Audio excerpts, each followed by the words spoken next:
നിങ്ങളുടെ കുടുംബത്തിനു വേണ്ടി ദൈവം സജ്ജീകരിച്ചിരിക്കുന്ന ചില ഒരുക്കങ്ങൾ, അനുഗ്രഹങ്ങളുണ്ട്. പക്ഷെ ഒരു പ്രത്യേകതയുണ്ട്.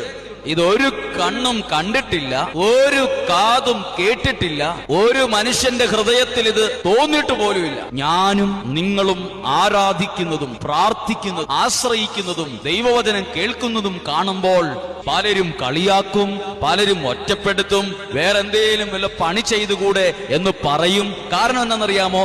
ദൈവം എനിക്കൊരുക്കിയിട്ടുള്ളത് ഈ വീട്ടിലുള്ള അല്ലെങ്കിൽ ഈ പ്രദേശത്തുള്ള ഒരു കണ്ണും കണ്ടിട്ടില്ല, ഒരു കാതും കേട്ടിട്ടില്ല, ഇവർക്കൊന്നും അറിയത്തില്ല.